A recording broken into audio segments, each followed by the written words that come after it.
So I think we're set. Please join me in welcoming Doctors George Jacobs and Meng Chau. I don't want to spend too much time introducing them. You might know Meng from our international conference. You might know Dr. Jacobs from all of the books and chapters and collection of publications that he's published. So tonight, please join me in welcoming our speakers as they present on how language teachers can promote compassion for non-human animals. And with that, please take it away. Yay. Thanks so much. First of all, yes, both of us appreciate your very kind invitation. To be able to meet you all again as a couple of familiar faces. So that was wonderful. Yes, I just came back from Seoul yesterday, and I'm not in the best health condition, and our Professor Jacobs, which I always fondly call Uncle George, he volunteered to help deliver the session today. So yes, and he's the expert and always admire his work. So I'm so pleased that he's happy to do the one-man show today on behalf of both of us. And I'll leave the floor, the virtual floor, to our expert, Dr. Jacobs, please. Thank you, Uncle George. Okay, thank you, Chau. And there's us and our email addresses. So please feel free to contact us later on, tonight, tomorrow, next year, anytime this decade, next decade, etc. So, and as you heard, KOTESOL is going to put the slides on their website and put a video on their website. So you don't need to write frantically to take notes. But if you do have a question, a comment, a disagreement, anytime, feel free to interrupt. You don't have to wait until the end. And of course, we have to thank the organizers at KOTESOL for giving us this opportunity. And we want to thank all of you for attending. So we're going to start off with what is compassion. Then we'll talk about circle of compassion. And related to that is a concept that you may have heard of in education called positive interdependence. Next, we'll look at how we humans are positively interdependent with our fellow animals. And then the main topic for this evening, how can language teachers promote compassion for non-human animals? I went to a workshop just a couple weeks ago about eco-poetry, a topic I'd never studied before. And the workshop presenter started off with what she called essential questions. I thought that was really a nice idea, so I tried to emulate her. So we got 3 essential questions. No answers to these, just questions to ponder. 1, how can trillions of beings successfully coexist on planet Earth? And there are literally trillions of us, if you count all the animals in the sea, if you count all the insects. And then we have the question, what are students interested in communicating about as they acquire language? Are they interested in talking about other animals, or they just want to talk about human stuff? And then a question that often comes up in discussions like ours, does raising global issues questions help or hinder students' language acquisition? Okay, let's start with compassion. Of course, words have many different meanings. The definition we're using for compassion is being helpful, generous, kind, and considerate. Not easy. So what about an example you've seen of compassion? So let us give 2 very simple examples. It was raining. My neighbor shared his umbrella with me. Or these two kids here in the picture, they went to a seniors community to spend time with people there. Okay, so we're not going to use Mentimeter or anything like that, but I'll just ask you to think to yourself, what about compassion that you've seen? Either something compassionate that you did or something compassionate that people did for you. I think as teachers, we have lots of opportunities to be compassionate to our students. Learning isn't easy. Learning can be very uncomfortable, and students definitely need our compassion. Now, one concept I learned a few years ago is called circle of compassion. And this can be represented different ways. But the main idea is that our circle of compassion closest to us is stronger. When we get further away from ourselves, then maybe our feelings of compassion get weaker. So starting off with me, I've got a lot of compassion for myself. Like I was doing a lot of typing yesterday and my wrist started to bother me. And I said, uh-oh, am I getting carpal tunnel syndrome, which I've never had? So I right away put some cream on my wrist, rubbed it, etc. Hopefully I don't have carpal tunnel syndrome. Okay, so we've got a lot of compassion for ourselves. Then our families. Then tribe, by tribe they mean like whoever we associate with, like us teachers are a tribe. People of different religions are tribes, etc. Then we have compassion for people in our nation, or even further, for the entire web of life, even further to the objects in nature, like the rivers, the mountains. Okay, and like I said, there are different ways to express circle of compassion. So again, at the center, we have ourselves. And then if you go down, people just like me, I've got more compassion for. People a lot like me, maybe less, but still some, not like me, but still human, and then not human. And here's an interesting one. You see at the center, we've got us, our family. Then moving out, we've got animals who we humans keep as pets, companion animals. Then further out, we've got wild animals. Even further out, we've got the animals who we use for food. And even further out, animals who are wild animals who can potentially harm us, like snakes.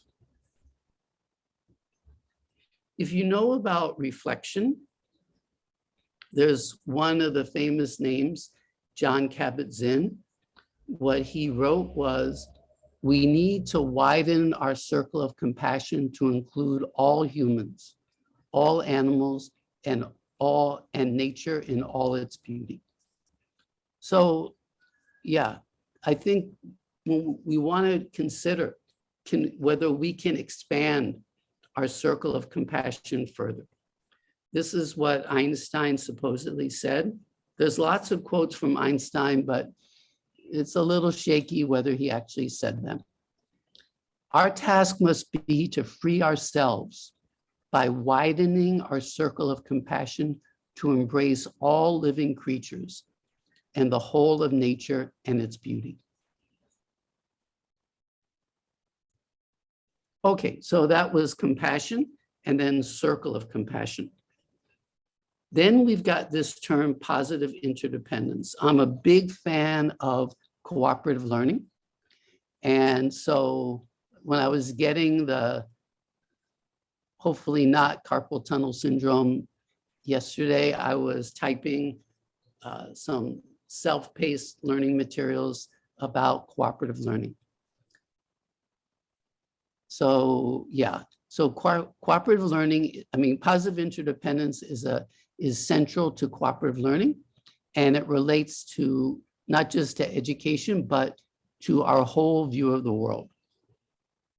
And one way to express positive interdependence is like the Three Musketeers: one for all for one.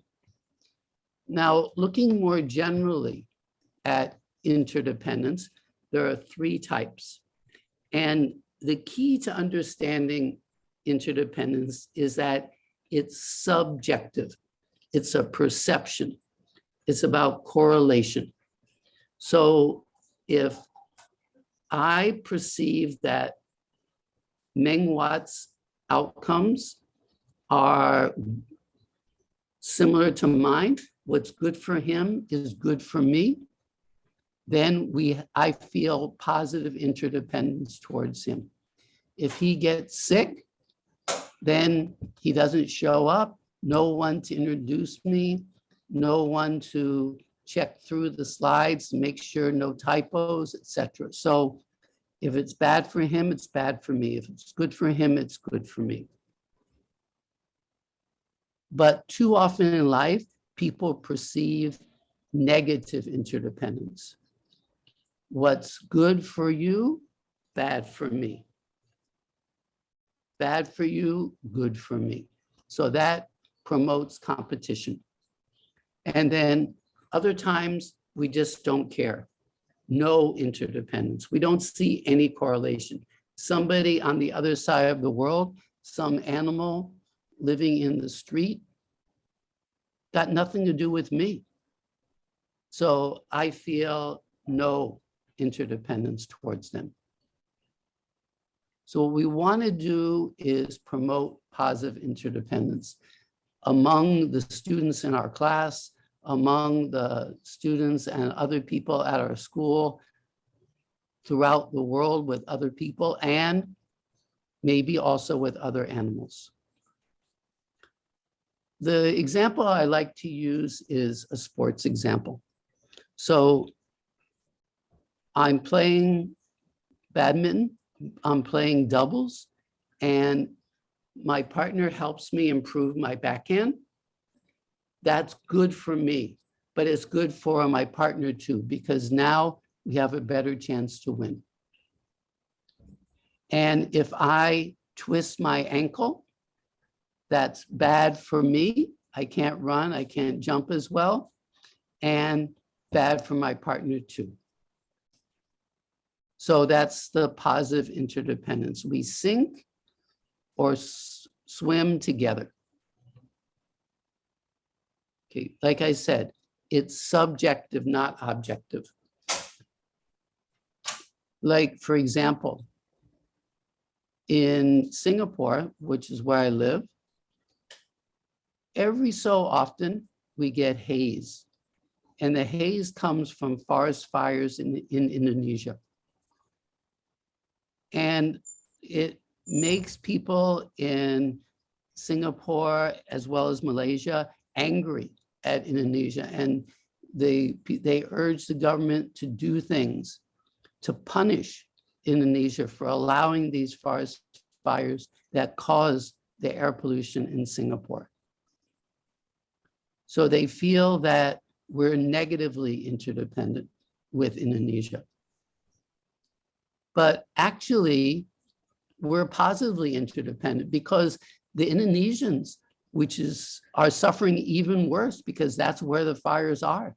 And the pollution there is even worse. So if we do things to help Indonesia, that's good for Indonesia and good for us. And I think everyone can see examples of positive interdependence in their own lives, like you and the other teachers at your school, you and your family members. Like Tiffany was telling me about her mother and about Tiffany's very large collection of books and how her mother lets her keep all those cherished books in a room at the mother's house.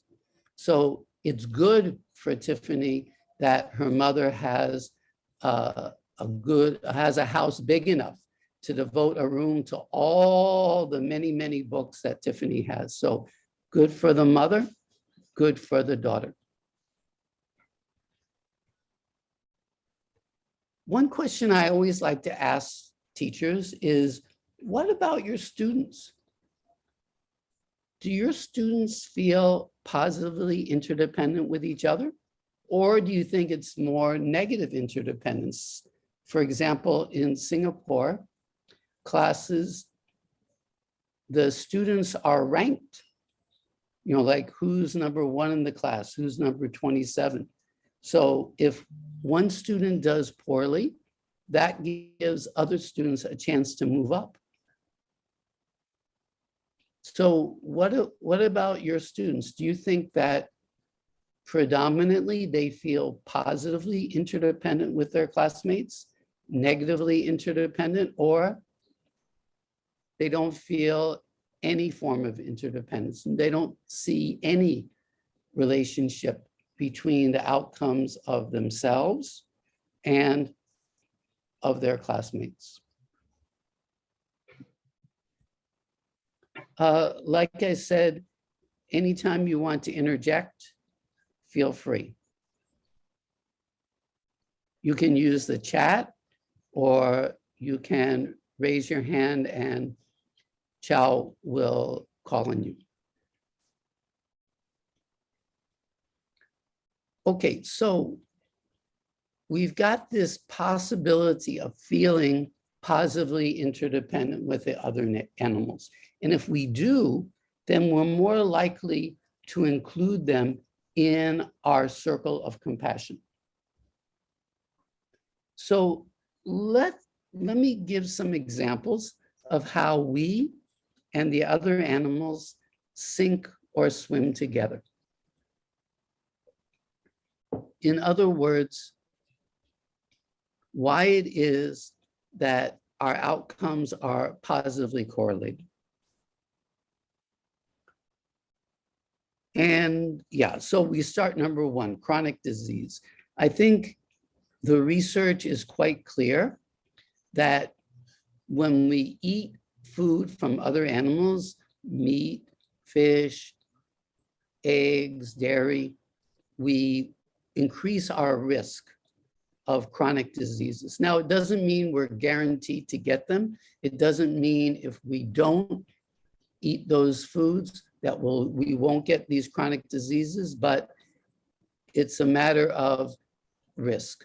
So diseases such as diabetes, obesity, dementia, heart disease, stroke, and certain cancers. Also, the problem of world hunger. The statistics, I think, have gotten worse because of COVID, but pre-COVID, the statistics that I saw were saying that approximately 800 million people of the soon to be 8 billion people in the world, so 1 in 10, don't have enough to eat.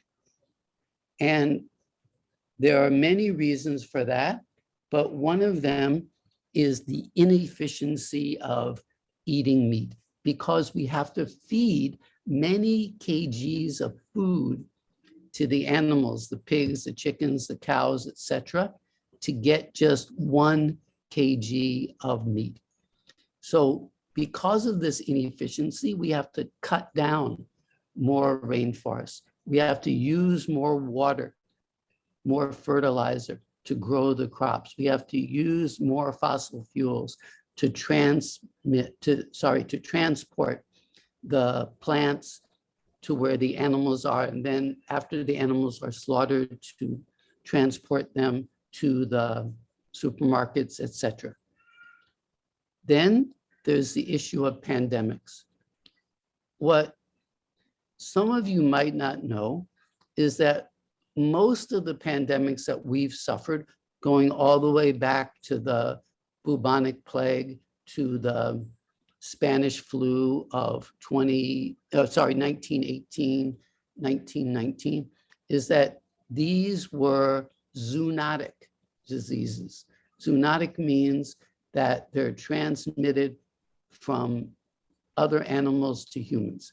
So obviously swine flu, bird flu are zoonotic, and AIDS was zoonotic or is zoonotic.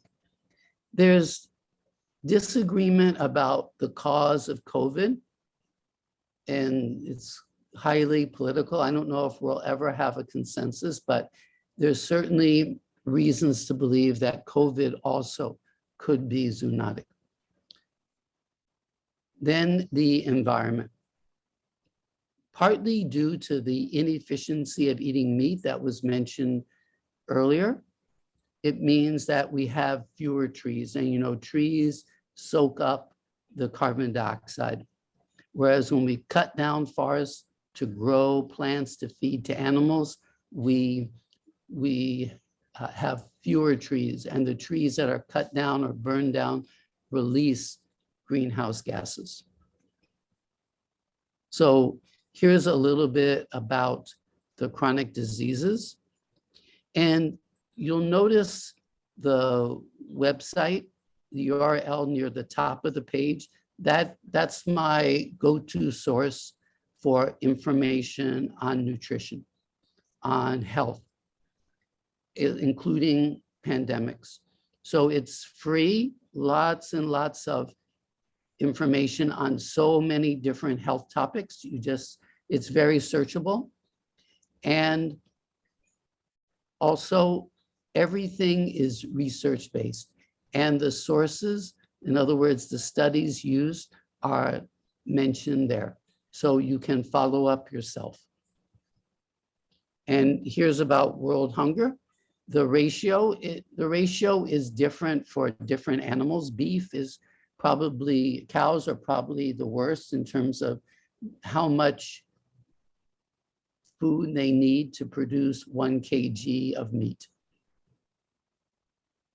There's about the pandemics. And you see this poster is from the UN. So it's pretty much irrefutable that many, not all, but many pandemics have a zoonotic origin. That's why this person is wearing the mask. And there's about the environment. You know that some scientists call our present geologic era, you know, there was the Holocene, the Pleistocene, but many scientists say that the geologic era that we're in now is called the Anthropocene. Anthro meaning human, because we humans are now the #1 factor influencing the world's climate. And of all the greenhouse gases that we humans create, they say that 15% come from animal agriculture. In other words, us using animals for food. I'm guessing that a lot of you have read this book, Sapiens. You know, it's one of the books by this guy, Yuval Noah Harari. And it's interesting. What he talks about there is how we humans used to be so low on the totem pole of other animals. You know, now we're #1. But before, according to his research, okay, first, the big predators, the apex predators like lions, tigers, would hunt animals, kill them. Then the hyenas would come and get the last bit of meat from those animals' bones. And only after that, after the lions and the hyenas, then we humans would come with our tools, crack open the bones of the deceased animals and eat the marrow. So we shouldn't be so proud of ourselves. But if we are proud of ourselves, and I think there are a lot of reasons for us humans to be proud, why can't we use our smarts to treat the other animals better. Chau and I, along with a couple other people, are working on a special issue of a journal in China. And the theme of the special issue is eco-linguistics. In other words, looking at how language affects our behavior toward the environment. So I was proofreading Alan Maley's article. I think a lot of you have heard of Alan Maley. He's especially well known for his work on the creative side of language teaching, using stories, using poems to help students learn English. And in his article, I just took this quote from his article, and I think it's apt to what we're going to discuss next. He says, rather than students being involved in decontextualized, lower order thinking and learning of basic knowledge and skills, which is kind of how language used to be taught. The audiolingual method, grammar translation, where we're more focused just on the grammar, on the vocabulary, not on the meaning of what students are reading, listening to. Students learn better and more deeply when their studies call for higher order thinking and clearly connect with the world that students live in and that they and future generations will inhabit.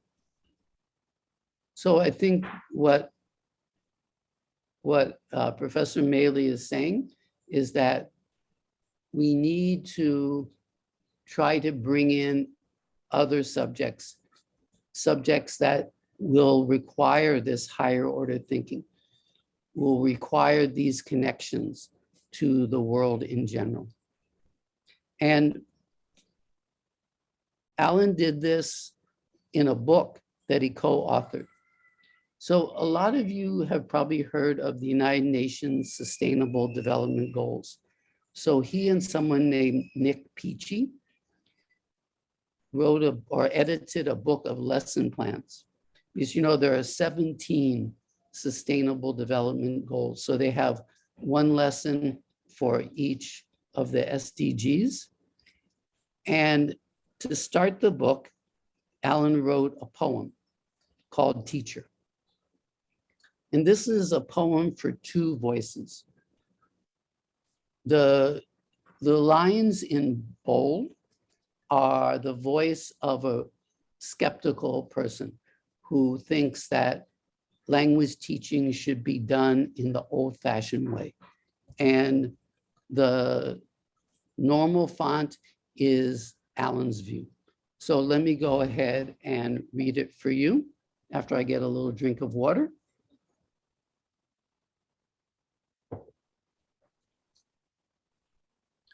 What do you do? I'm a teacher. What do you teach? People. What do you teach them? English. Oh, you mean grammar, verbs, nouns, pronunciation, conjugation, articles and particles, negatives and interrogatives? That too. What do you mean, that too? Well, I also try to teach them how to think and feel, show them inspiration, aspiration, cooperation, participation, consolation, innovation. Unfortunately, he doesn't have compassion in here, but I'm sure he would agree it belongs. Help them think about globalization, exploitation, confrontation, incarceration, discrimination, degradation, subjugation, how inequality brings poverty, how intolerance brings violence, how need is denied by greed, how isms become prisons, how thinking and feeling can bring about healing. Well, I don't know about that. Maybe you should stick to language. Forget about anguish. You can't change the world.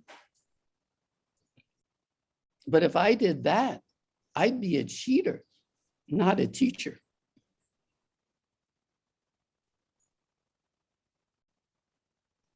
So what do you think about this poem?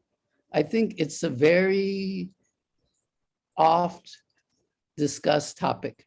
And the poem really shows two views in a very clear way. So I think it's a great discussion starter.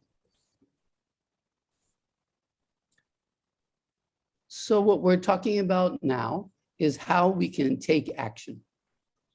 We already looked at how we and our fellow animals are positively interdependent with each other. How they're out, what's good for them is good for us. So for example, if we weren't using other animals for food, we'd have fewer pandemics. Like you've heard of bushmeat, where people go into the jungles, kill primates and use their flesh for food. Well, that was linked to the ascendance of AIDS, and swine flu came about on pig farms, developed on pig farms. Bird flu developed on chicken farms. Actually, they call it the Spanish flu, but according to some people, it began on a chicken farm in Kansas. Okay, so that's a very good example of how we are positively interdependent with other animals. So maybe you're asking yourselves, how can you practice compassion, promote compassion for other animals among your students? How we can plant positive seeds in their mind gardens. One thing to think about is in our textbooks and other materials, are animals present or absent? And what kinds of animals? Like we can categorize animals as wild animals, companion animals like dogs and cats, exploited animals like the animals we use for food, and of course us, the human animals. So the next time you're looking at your course book or other materials, you might just ask yourself. So of course we humans appear, but what other animals appear? And I'm guessing that the animals we use for food, for clothing, won't be there. But we can bring them there. You might have heard of this pig called Esther the Wonder Pig. She was brought up by these two guys in Canada, and they originally thought she was a pygmy pig. In other words, a pig that wouldn't grow that big. But actually, she's a full-size pig and is so famous around the world because one of the two people, one of her quote-unquote parents, is very good with social media. So Esther is famous, and I've seen all sorts of videos of her antics. And there are many animal welfare organizations, and your students might be interested in them. For example, there's this organization here in Korea that does all sorts of wonderful things, looking out for street cats, trying to stop puppy mills. So puppy mill, in case you don't know, is where they breed these very cute little dogs. But there's all this inbreeding and terrible for the dogs. And people buy the dogs, especially during COVID, then they get bored with them. They bring them to the animal shelter. Then captive wild animals, like some countries have dolphins who are captive, and you can go and swim with the dolphins. Then we have what's called gestation crates for sows, for the mother pigs, where they're trapped in there. They can barely move because they don't want the mother pigs to roll over and harm the babies, because that's where the money is. And similarly for hens, they have what are called battery cages, where you've got so little space that the hens can't even spread their wings. So I was very happy to see that there's an organization in Korea working on this. That's a picture from their website. And what do you think about this? Can pets be one way your students can learn about compassion for other animals? Because really, what's the difference between a dog and a pig? According to some research, pigs are even more intelligent than dogs, more intelligent than cats. But we treat the pigs, the cows, so horribly. Like, I'm guessing that your students love cute cat videos or cute dog videos. There are so many of these on the internet. This cat, I don't know how it does it, but how she does it, but she manages to fit into these small boxes. So according to what I read, she's the #1 most watched animal on the internet. And one, I don't know if you call it a genre, but I found a lot of these videos are animal cooperation videos. Like, this is certainly not a typical combination, a chimpanzee and a wild cat. But yeah, there's all sorts of very cute ones. Animals who we think of as enemies actually can get along very well. If you want to be a bit more academic, this is some research that Chau and I have done, but many others have done it too, on whether or not we use who for non-human animals. Because there are some guidebooks, some grammar books will tell you, including the APA manual, in case you write for publication or you edit publications. I'm sure you've heard of the APA manual. APA manual says, if it's humans, must use who. If it's not, cannot use who. But basically, which and that are for objects. So if we use which for cats, that for pigs, etc., we're basically lumping them together with cups, with balls, with objects that have no intelligence, have no feeling. Whereas there's lots of research that says, yes, all these other animals are sentient. In other words, they have intelligence, they have feelings. In fact, I was reading a book about a month ago. It's called Superfly. And it's about flies. And I've read other books by the author of that book. Probably his most famous one is called What a Fish Knows.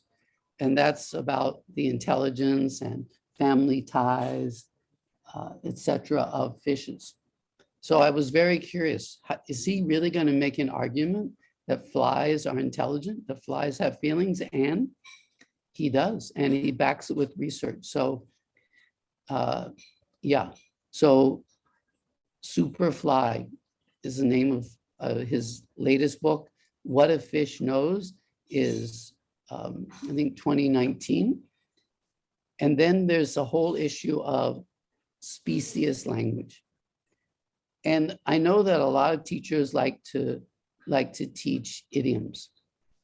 But if you look at some of the idioms we use, they're very anti-animal. Maybe the two most prominent examples are kill two birds with one stone and more than one way to skin a cat. And there's many different alternatives. Then Another way to promote compassion toward other animals is what some people call teachable moments. In other words, you didn't plan it. It just came up. So maybe there's something happens in the news and that gives you an opportunity. For example, there was something in the news maybe a month ago about a court case in New York where they were arguing that elephants in this zoo or some kind of facility should have rights. The elephants lost the case, but two of the judges voted for the elephant. So this is some kind of opportunity. And maybe it doesn't have to be in the news, it can be in our lives, in our students' lives. Something happens and then we can bring it up. Or something in entertainment. It can be a song that talks about animals. It can be something we see on social media. And there's so much in social media advocating for the welfare of our fellow animals. And there's many films. On Netflix, there's so many films. For example, there's one called Cowspiracy about about the link between the environment and animal agriculture. There's another one called Game Changers, which is about how there are all these super athletes who only eat plants. And it doesn't have to be us who bring things in. It can also be students. It can be things that we're doing in our own lives. Like maybe you visited that organization, the animal welfare organization in Korea. You can talk about that. And our fellow educators are doing lots. The best example is there is an organization in Canada and they have a conference. It's called Educators for Animals. And I attended last year. I think last year was the first year. That's where I learned about Esther the Wonder Pig. And wow, I was really impressed by the quality of the presentations, by the great things people are doing, including writing children's books. One of the keynote speakers this year, she's 15 years old now. Her name is Genesis Butler. So she's a campaigner for the welfare of animals. And she started back when she was only 10, doing a TED Talk. So she was a very impressive little girl. Now she's an impressive teenager. And I'm looking forward to hearing what Genesis is going to say. And the conference is 100% free. So check it out. Maybe some of your colleagues would like to join you, maybe even some of your students. Then, of course, there's food. That's my favorite topic. And, you know, nowadays, there's lots of what they call alternative protein. In other words, foods that give us lots of protein. We don't have to eat any animals. And there's even businesses doing alternative protein in South Korea. And this article at the top talks about that. There are many other resources. Let me just very briefly mention them. Graham Crooks, I don't know if any of you are from the University of Hawaii. I am. And Graham Crooks is the head of it's not called ESL, I think Second Language Studies Department there. And a very recent book of his is called Starting Points in Critical Language Pedagogy. And critical means it's questioning the way things are. And certainly the way that we treat animals deserves questioning. Then some of you might know Kip Cates, who is with JALT, you know, the KOTESOL equivalent in Japan. And the guy is really amazing.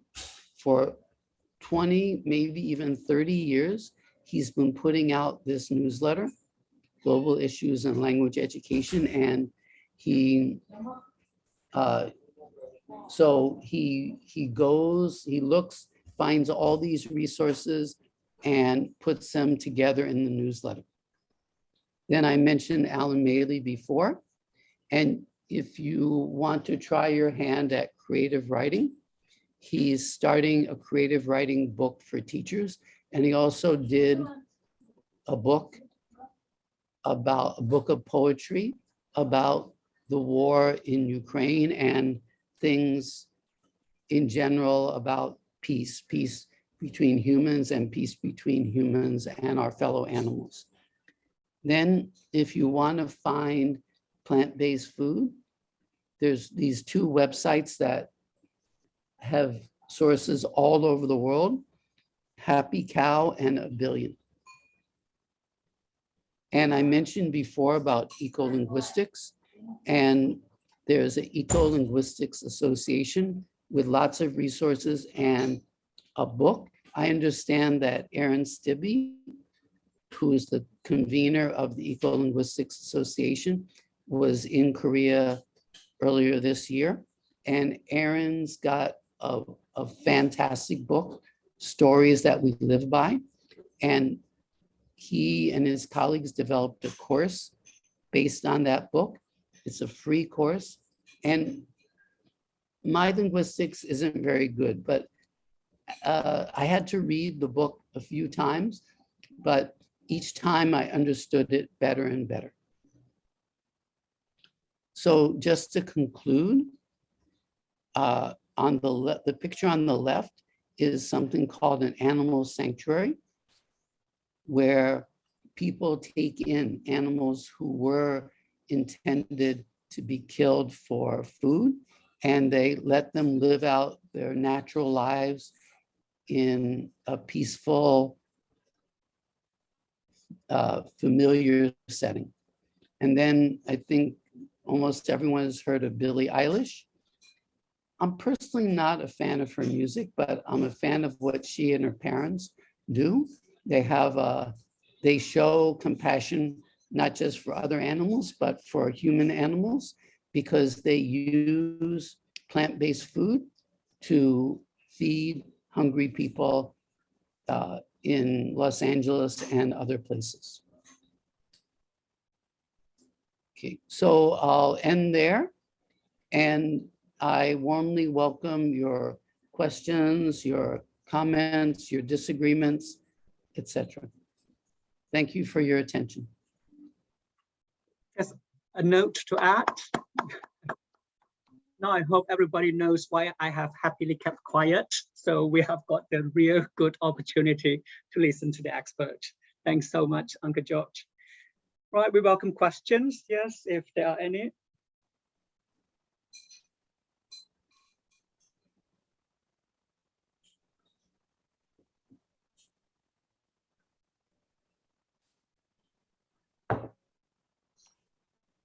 I don't have a question, but before we started, I said that Aaron Stibbe was at our conference. He was, but he was here virtually. He didn't come to Korea. Right. Yeah. Yeah, I was in a conference in Pakistan earlier this year, and Aaron and I were both there virtually. So yeah, I think I'm a big fan of virtual conferences. Later this year, I'm teaching in Japan. I don't know if any of you have gone to Temple University in Japan. They have a MA program, they have a PhD program. You know, Temple University is based in Philadelphia in the US, but for 20 plus years, they've had a program there. And I've taught there in person, but I'm teaching there virtually in, I can't remember when, later this year. So I think it's a great trend. And I'm very happy to come back to Korea virtually, even though I have been in person. And one thing that I'm doing that might interest you, this is on a different topic, is something about teacher authenticity. and I can send Tiffany the guidelines if you want to write just 1,000 words, non-academic chapter about how you try to be an authentic teacher. You walk your talk. When you ask students to do X, you do X too. You let them see you doing X. That's what the book is about, or the book will be about. And completely on another topic, I'm looking to meet an ESL teacher from Scotland. Are any of you from Scotland? Or if you have any colleagues from Scotland, I'm keen to meet them on a different matter.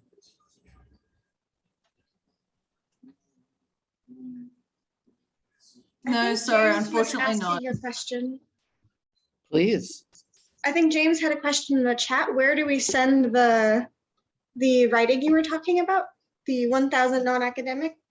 Well, you start off and you send me an email and I'll send you the guidelines. Then you read the guidelines and then if you're still interested, please do send me. But most people who send didn't really understand the theme of the book. It's the fault of myself and my co-editors. It's all about, you know, the expression, walk the talk. So if you say, for example, that, you know, reflection is a popular thing to advocate to students, that they do reflection. Someone already has the guidelines, because I think it was posted on the TESOL website. Excellent. So let's say you tell your students that it's good for them to do reflection. Then you've got to do reflection. And you've got to let your students see that you do reflection. So like maybe you wake up in the morning and the first 30 minutes you write a reflection journal, or the last 30 minutes, or before you head home, etc. So yeah, so that's what it's about. It isn't about how you're a great teacher. Being a great teacher is fantastic, but even better for this book is that you practice what you preach, and you preach it to your students, then you let your students see that you're practicing what you preach.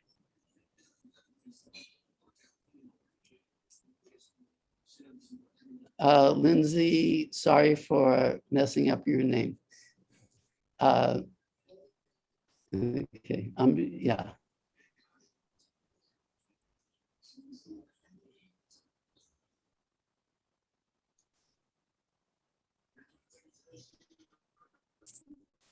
So would anyone like to share a story about how they promote compassion to animals?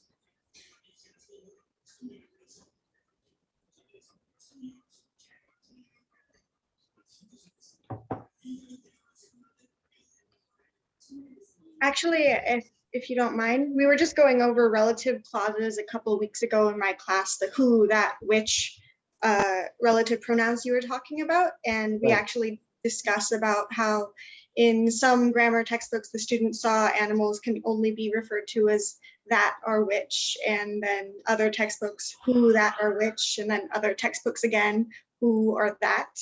So I think it's a really small but useful thing to talk about how we either personify or objectify the animals we're talking about in sentences, and if that changes between species or how close you are to that animal. So yeah, I think that's a really good point, because we actually did talk about that, I think 2 weeks ago. So yeah, that comes up a lot. I'm glad to hear that, Lucinda. Yeah, so Chau and I have written a couple things on that. I'll let Chau say more. No, just Yes, I think the articles are one is under review now. Focusing specifically on what language teachers can help to promote such awareness. On the point that is just raised about how we personalize or objectifying our fellow animals, and definitely that is what the theme of this workshop or talk is about. Is about promoting compassion. Everything in this world, we believe and we know is interdependent. So what affects one would affect others. So that positive interdependence that Prof. Jacobs shared with early on exactly illustrates that point. So what will are we integrate, and the classroom will be one very good first step for us to begin with. And yes, these are small little efforts Uncle George and I are working on. I'm glad he has been my mentor. He's the one pushing me to work towards all these things. I'm so glad to have the opportunity to acknowledge this. So this is a topic, and hopefully we can see more papers published about all this, raising awareness. It can be part of critical pedagogy or positive pedagogy. Ultimately we want a better world for all of us to live in. Thank you. And what Lucinda said really hit the nail on the head. A lot of whether you use who or not depends on your relationship, your view of the other animals. Absolutely. Like, I first heard about this issue. I read a book by Jane Goodall. You know, everyone knows about her and the chimpanzees in Africa. So she wrote, one of her many books is called Through a Window. And there she talks about her early days doing research with the chimpanzees in Africa. And her first article, she gave all the chimpanzees names because previously the protocol was to just them numbers. And then the editors of hers and that and which. And so this is back, I don't know, 1960s, 1970s, that Jane Goodall was working on this. And she's still working on it because she's involved not in the same thing that Chau and I are working on, but another project that looks at how the language we use with our fellow animals. And of course, Lucinda mentioned that some people think it's minor, but you remember back when the whole thing with generic he,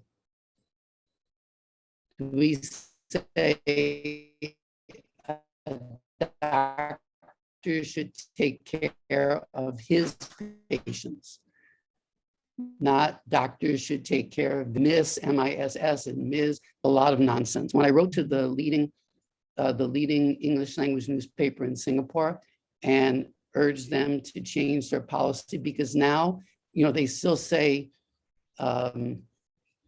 Jane Tan, the chairman of the committee. They still do that. 2022, they still do that.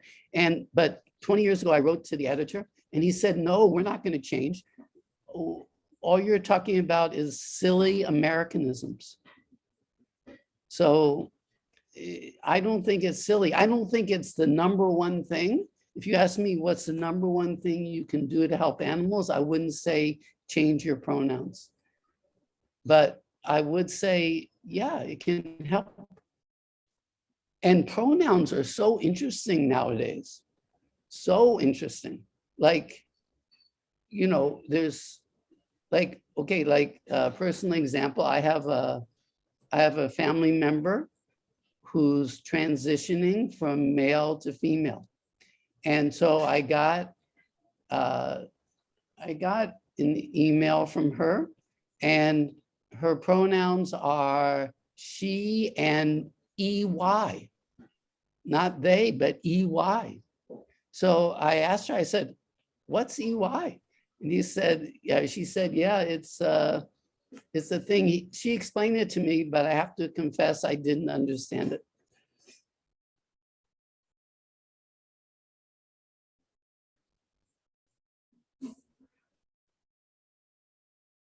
Yes, any questions or more comments?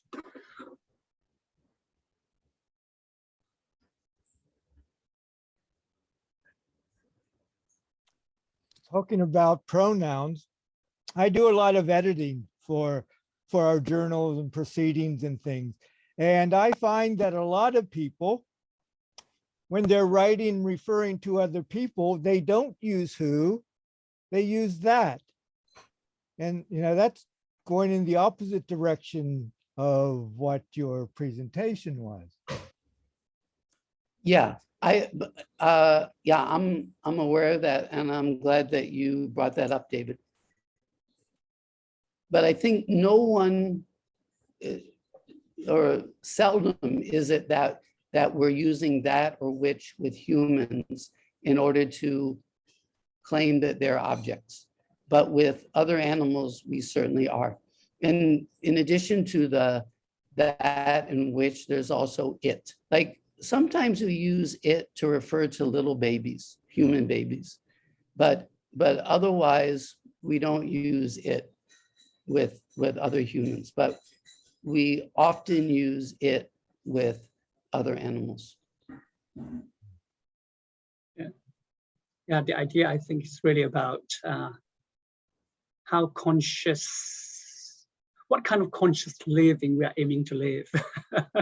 So we were talking about compassionate world. So in a way, yes, raising issues of the use of pronoun as a starting point, for example, among many other examples, would be a good, as I said, it's a good starting point for us to think about the way, we treat and regard our fellow animals. And as recent theories in applied linguistics, such as complex dynamic system perspectives, has wanted us to believe, which I'm one of the fan of this complexity theory, is we are aware of such thing as the butterfly effect. One small thing, sometimes, we always thought that one person's effort is meaningless. Okay, one individual's work is nothing. But what complexity theory is suggesting to us is that, it's often sometimes, very little thing could lead to very huge change or transformation. So, Uncle George and I have been working on doing all these small little things. Hopefully it will, transform into something bigger in some parts of the world, if not the whole world. Thank you. Yeah, I think we're having some discussion in the chat about pronouns. Yeah, I think it's a good way to help students understand that language changes, that language isn't fixed. And it is tricky because we don't want our students to do poorly on exams that they take not in our class, or we don't want them to be seen as, ignorant about grammar. And this can happen. If someone like us, a teacher uses them, then people think we have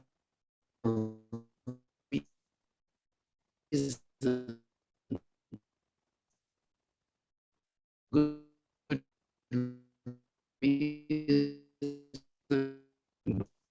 but our students, people said only and cat got the cream, but the majority are surprisingly negative. So in terms of animal idioms, I found, I should have put it in a presentation, but I found a list of alternative idioms.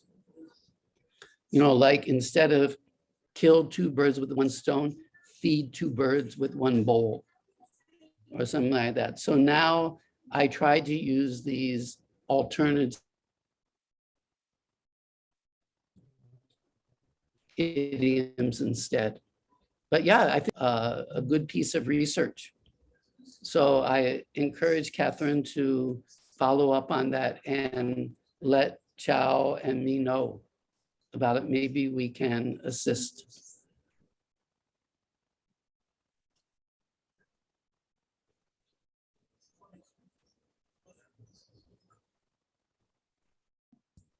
I think You're we're muted, just about Lindsay. out of time. Sorry, I unmuted and muted immediately, I guess.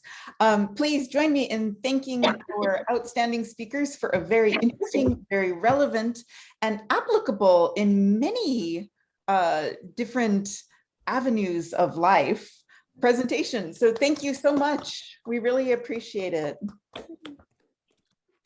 Thank